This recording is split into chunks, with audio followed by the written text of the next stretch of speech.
കൊച്ചിയിൽ സിനിമാ നടിയെ ആക്രമിച്ച കേസിലെ മുഖ്യപ്രതി തമിഴ്നാട്ടിലെന്ന് ഉറപ്പിച്ച് പോലീസ്. പൾസർ സുനിയുടെ ഒളിക്കേന്ദ്രം കണ്ടെത്തിയെന്നും ഉടൻ പിടിയിലാകുമെന്നും അന്വേഷണ സംഘം. നേരത്തെ അറസ്റ്റിലായ മണികണ്ഠനെ കോടതി 14 ദിവസത്തേക്ക് റിമാൻഡ് ചെയ്തു. നടിയെ തട്ടിക്കൊണ്ടുപോയി പീഡിപ്പിക്കാൻ ശ്രമിച്ച കേസിൽ മുഖ്യപ്രതി ഇളമ്പകപ്പള്ളി നെലിവേലിക്കുടി സുനിൽകുമാർ എന്ന പൾസർ സുനി തമിഴ്നാട്ടിൽ ഒളിത്താവളത്തിലുണ്ട് എന്ന നിഗമനത്തിലാണ് പോലീസ്. സുനിക്കായി പ്രത്യേക സംഘം തമിഴ്നാട്ടിൽ പരിശോധന തുടരുകയാണെന്നും പ്രതിയെ ഉടൻ അറസ്റ്റ് ചെയ്യുമെന്നും പോലീസ് പറഞ്ഞു. സഹോദരി മുഖാന്തരം കീഴടങ്ങാൻ പോലീസ് ആവശ്യപ്പെട്ടിരുന്നെങ്കിലും സുനി തയ്യാറായില്ല. കഴിഞ്ഞ ദിവസം മുൻകൂർ ജാമ്യാപേക്ഷ പരിഗണിക്കുന്നത് ഹൈക്കോടതി അടുത്ത മാസത്തേക്ക് മാറ്റിവെച്ചിരുന്നു. ഇതോടെ 2 ദിവസത്തിനകം പ്രതി കീഴടങ്ങുമെന്ന പ്രതീക്ഷയിലായിരുന്നു പോലീസ്.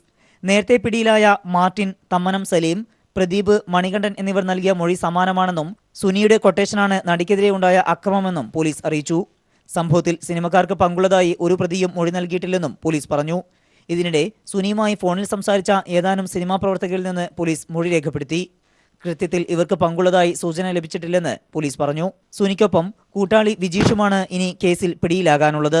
പ്രതികൾക്കെതിരെ പീഡനശ്രമം, തട്ടിക്കൊണ്ടുപോകൽ, ഗൂഢാലോചന, ഭീഷണിപ്പെടുത്തൽ, ബലപ്രയോഗത്തിലൂടെ അപകീർത്തികരമായ ദൃശ്യങ്ങൾ പകർത്തൽ എന്നീ കുറ്റങ്ങളാണ് ചുമത്തിയിട്ടുള്ളത്. കഴിഞ്ഞ വെള്ളിയാഴ്ച രാത്രി തൃശൂരിൽ നിന്ന് കൊച്ചിയിലേക്ക് മടങ്ങുമ്പോഴായിരുന്നു നടി അക്രമത്തിന് ഇരയായത്. News bureau, Kochi.